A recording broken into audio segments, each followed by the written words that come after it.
Love, betrayal, and revenge. A dangerous cocktail that turned a seemingly perfect life into a deadly tragedy. What drove a devoted wife to murder her cheating husband? And was it truly an act of revenge or something even more chilling?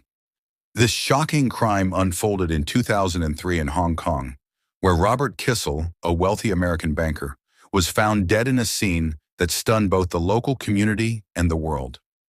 Behind the closed doors of their luxurious home, Robert had been living a double life, and his wife Nancy had discovered it all.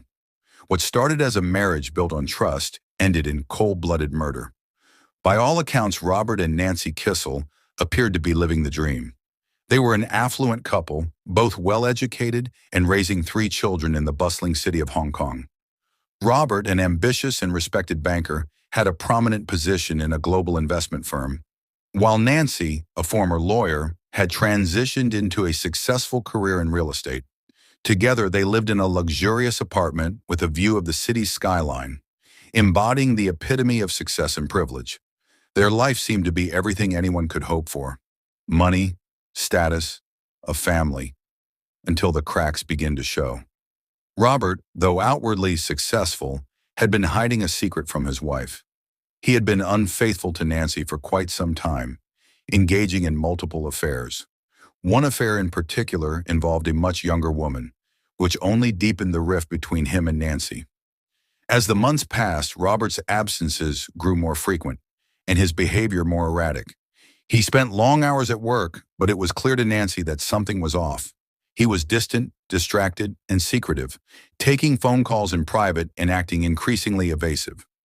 It was not long before Nancy suspected the truth.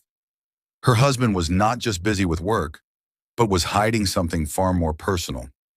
Feeling betrayed and heartbroken, Nancy decided to take matters into her own hands.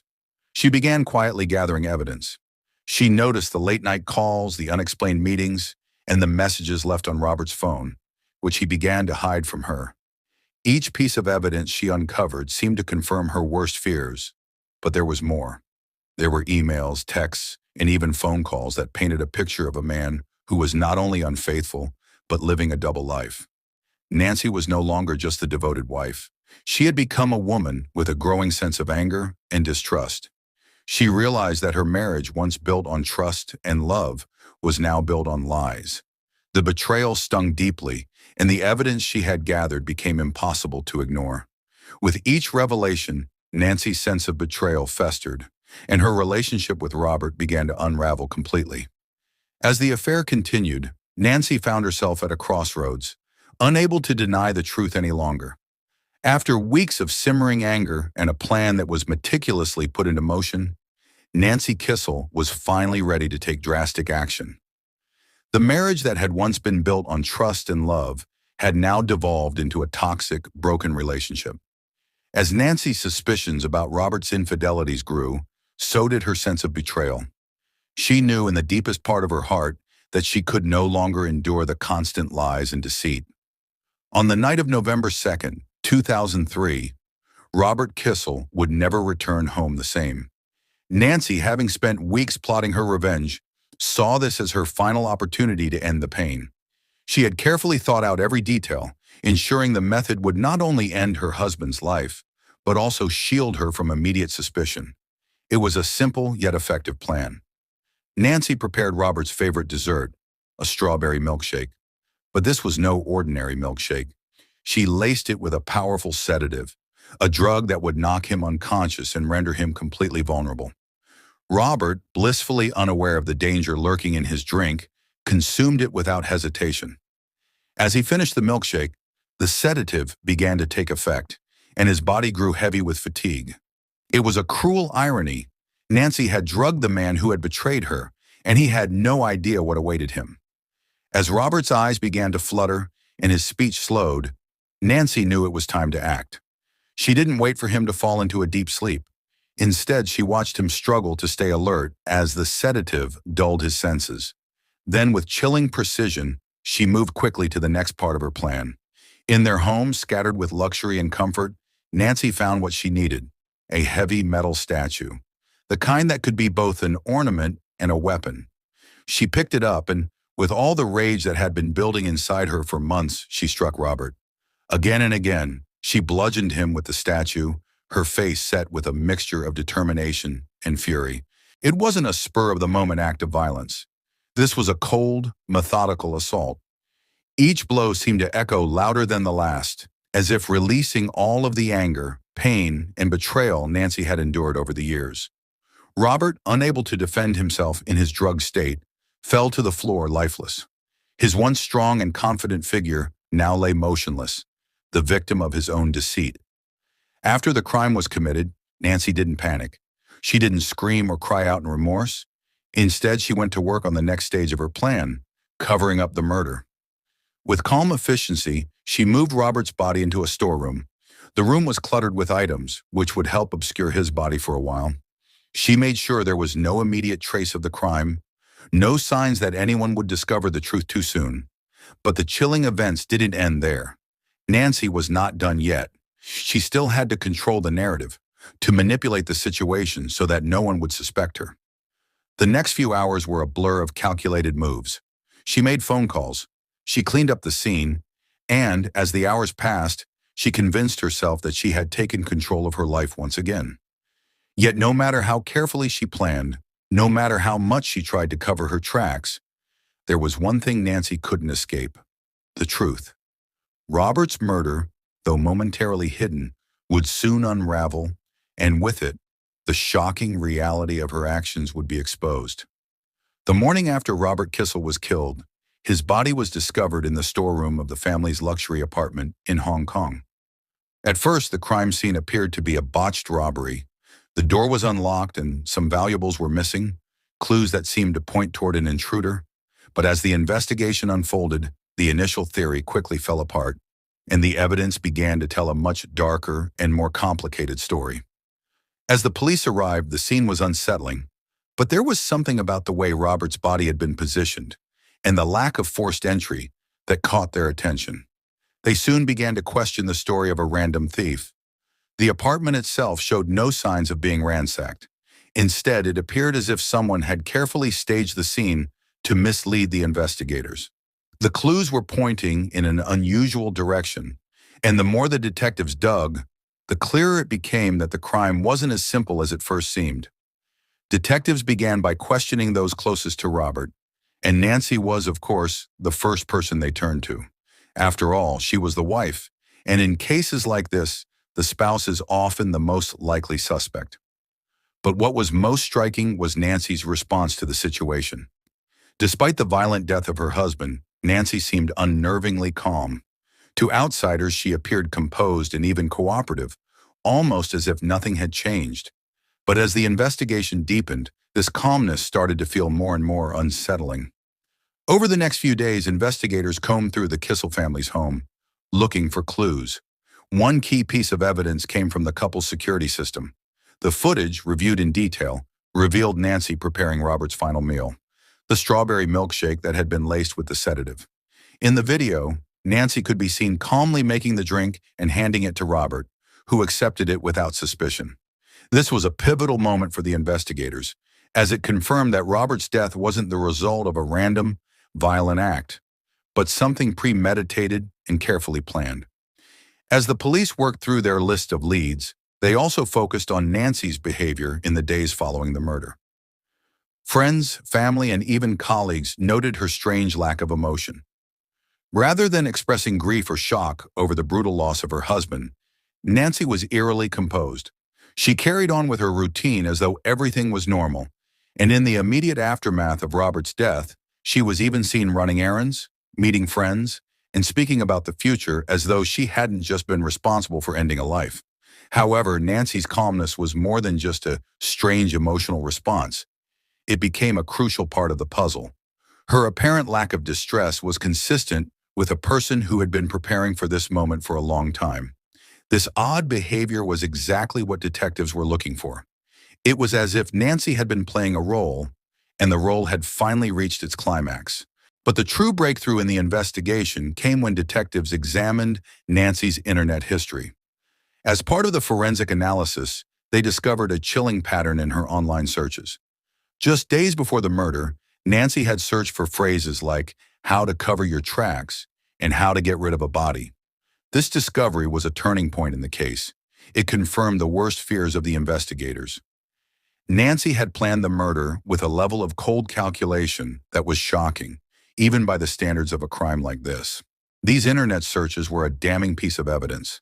It wasn't just that Nancy had committed murder, but that she had gone to great lengths to ensure that she would get away with it. She had researched everything from sedatives to how to stage the scene and avoid detection. The searches were not a casual slip-up. They were a deliberate attempt to prepare for the crime, to hide it, and to escape the consequences. Detectives were now certain that Nancy was the perpetrator. The evidence was mounting. Security footage, internet searches, her lack of remorse, it was all pointing to her. But what drove her to commit such an act of violence against her husband? As investigators continued to piece together the details, they were forced to confront the deeper motivations behind this crime, an act of revenge that had been years in the making. In 2005, Nancy Kissel's trial for the murder of her husband Robert began, and the courtroom was packed with observers, each eager to see how this chilling story would unfold. The case had garnered attention worldwide as people struggled to comprehend the details of the crime. Was it an act of passion? A woman pushed too far by years of betrayal and deceit? Or was it a cold, calculated plan to eliminate the man she had once loved? Throughout the trial, Nancy's defense team painted a picture of a woman who had been pushed to the edge by her husband's infidelities. They argued that Nancy's actions were not premeditated, but the result of an overwhelming emotional breakdown. Years of living in the shadow of Robert's betrayal, they suggested, had left Nancy emotionally drained and vulnerable, ultimately causing her to snap. The defense tried to convince the jury that this was an act of rage, a reaction to a lifelong betrayal that had culminated in one fateful night. But the prosecution took a different approach. They depicted Nancy as a woman who had carefully planned the murder.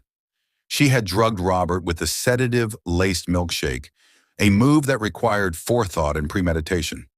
She had then bludgeoned him to death with a metal statue, a brutal and violent act that was anything but a spur-of-the-moment decision. The prosecution argued that Nancy had carefully plotted her revenge, waiting for the perfect opportunity to execute her plan. It was a calculated act, fueled not by a moment of passion, but by a deep and abiding resentment toward her husband. As the trial progressed, Nancy took the stand in her own defense. Her testimony was one of the most dramatic moments of the trial. She explained that her actions were not premeditated, but were instead the result of an uncontrollable emotional outburst. She claimed that Robert's continued infidelity had broken her, leaving her unable to cope with the years of emotional turmoil. But as she spoke, her chilling calmness and lack of remorse left the courtroom in stunned silence. Many observers were taken aback by her demeanor. There was no hint of regret, no emotional outburst, no sorrow for the man she had killed or for the children who would now grow up without their father. Nancy's detachment became a point of contention during the trial. To many, her behavior suggested a lack of genuine remorse and a coldness that was hard to ignore. It wasn't just the brutality of the crime that disturbed people. It was the way she seemed to rationalize it. Her insistence that the killing was an impulsive act didn't ring true. The evidence suggested otherwise. The sedative, the metal statue, and her calm behavior after the murder. Ultimately, the jury wasn't convinced by Nancy's defense. After several weeks of testimony and deliberation, they found her guilty of murder. The verdict sent shockwaves through the courtroom.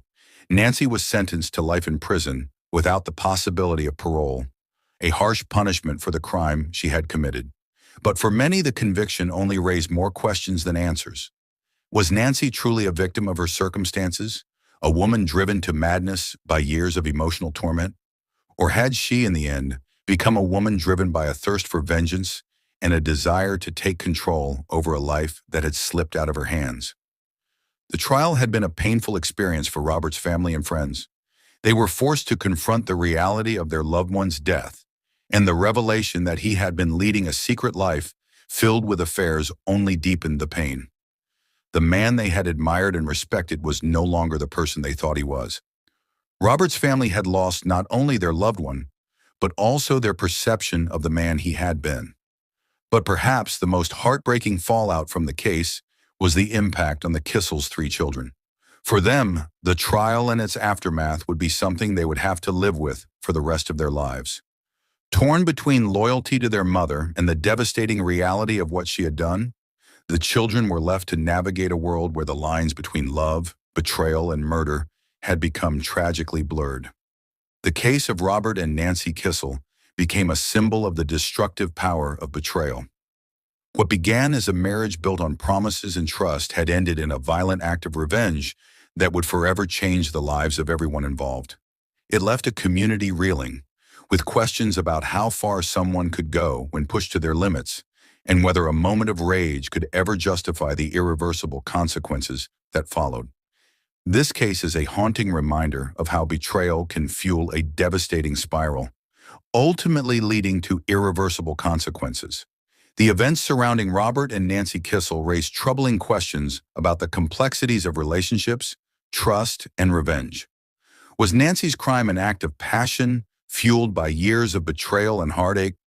Or was it something more chilling, a cold-blooded, calculated act of vengeance for a life filled with lies?